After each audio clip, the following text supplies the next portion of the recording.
Bayangkan, jika satu percikan konflik tidak berhenti di satu negara. Bayangkan jika ketegangan itu meluas, melibatkan kekuatan besar, mengganggu jalur energi dunia, dan memicu kepanikan pasar global. Konflik mungkin terjadi ribuan kilometer dari Indonesia, tapi dalam dunia yang saling terhubung. Dampaknya bisa terasa di SPBU terdekat, di harga sembako, di nilai tukar rupiah. Pertanyaannya bukan lagi apakah ini penting. Pertanyaannya, jika konflik ini benar-benar meluas, seberapa besar dampaknya ke Indonesia?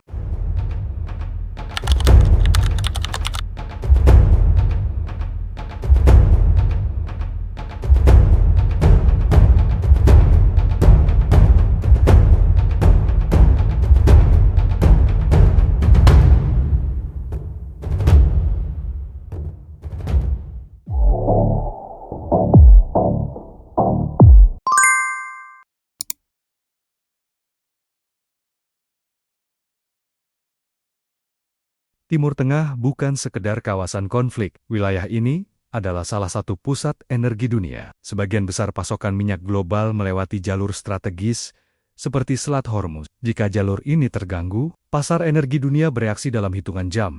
Ketika pasokan terancam, harga naik.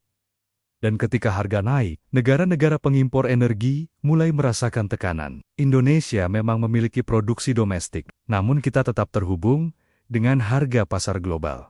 Artinya, jika harga minyak dunia melonjak, kita tidak sepenuhnya kebal. Kenaikan harga minyak bukan sekedar angka di layar berita. Itu berarti biaya energi naik, biaya distribusi naik, biaya produksi naik, dan pada akhirnya, harga barang ikut terdorong naik. Pemerintah bisa menahan dengan subsidi, namun subsidi berarti beban fiskal meningkat.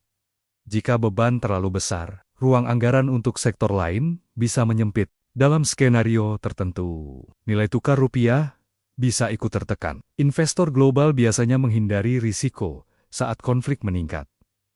Modal keluar dari pasar negara berkembang, tekanan pada pasar saham, tekanan pada obligasi, tekanan pada mata uang. Semua saling terhubung. Dan inilah yang sering luput dari perhatian. Konflik bukan hanya tentang siapa menyerang siapa, tapi tentang bagaimana sistem global bereaksi.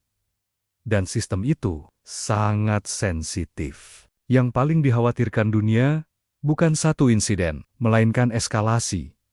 Jika lebih banyak negara terseret, ketegangan bisa berubah menjadi konflik regional yang lebih luas. Dan ketika kekuatan besar ikut terlibat, ketidakpastian meningkat tajam. Pasar global tidak menyukai ketidakpastian. Sejarah menunjukkan, setiap eskalasi besar di kawasan energi, hampir selalu diikuti lonjakan harga komoditas. Dan lonjakan harga berarti tekanan ekonomi global. Indonesia mungkin bukan pusat konflik, namun kita tetap bagian dari sistem dunia. Selama ini Indonesia dikenal menjaga posisi netral dan aktif dalam diplomasi. Pendekatan ini memberi ruang fleksibilitas, namun di tengah dinamika global, ketahanan ekonomi menjadi kunci. Cadangan devisa yang kuat, diversifikasi mitra dagang, stabilitas fiskal, bukan hanya soal bertahan dari konflik, tapi soal mengelola dampaknya. Karena dalam ekonomi modern, ketahanan bukan berarti kebal. Ketahanan berarti mampu beradaptasi. Konflik mungkin dimulai dari satu percikan, namun dalam dunia yang saling terhubung, percikan itu bisa menjalar jauh. Dari jalur energi, ke pasar global, hingga ke meja makan kita. Pertanyaannya bukan lagi apakah ini akan berdampak, tapi seberapa siap kita menghadapinya. Karena dalam geopolitik modern, keseimbangan bisa berubah dalam hitungan hari, dan dunia tidak pernah benar-benar stabil.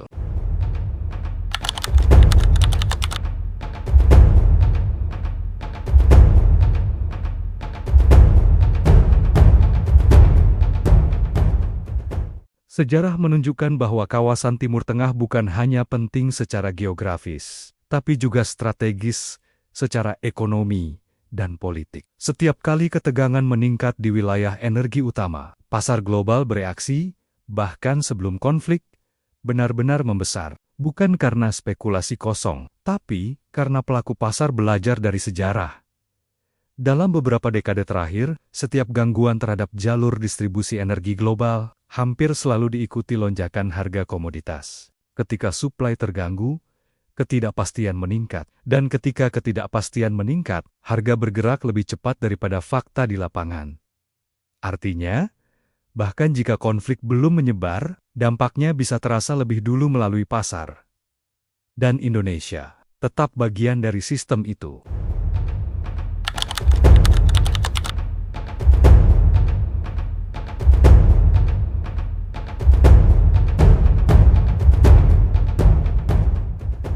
Dampak konflik tidak berhenti pada harga minyak. Asia Tenggara adalah kawasan perdagangan aktif. Banyak industri bergantung pada stabilitas global.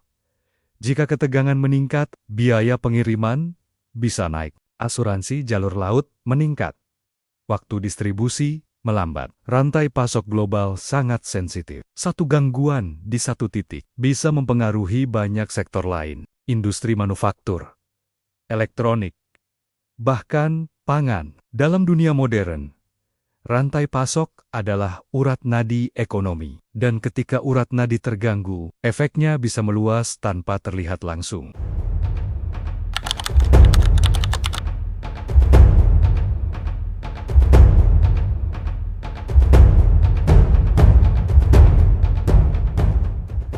Ada satu faktor yang sering dilupakan. Psikologi. Pasar tidak hanya digerakkan oleh data, tapi juga oleh persepsi. Ketika headline berita dipenuhi kata eskalasi, ketegangan, atau risiko regional, reaksi seringkali lebih cepat dari analisis. Investor global cenderung mengamankan aset. Negara berkembang bisa terdampak lebih dulu. Bukan karena fundamentalnya buruk, tapi karena arus modal global bergerak cepat. Dalam sistem keuangan modern, kepercayaan adalah segalanya. Dan konflik berskala besar selalu menguji kepercayaan itu.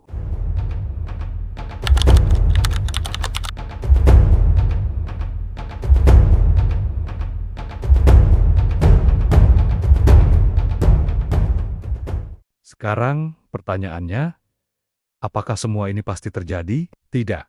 Dalam banyak kasus, ketegangan bisa diredam melalui diplomasi. Skenario terkendali berarti konflik tidak melebar. Pasar akan menyesuaikan diri. Harga stabil kembali, kepercayaan pulih. Namun skenario terburuk tetap harus diperhitungkan. Jika lebih banyak aktor terlibat, jika jalur energi terganggu signifikan.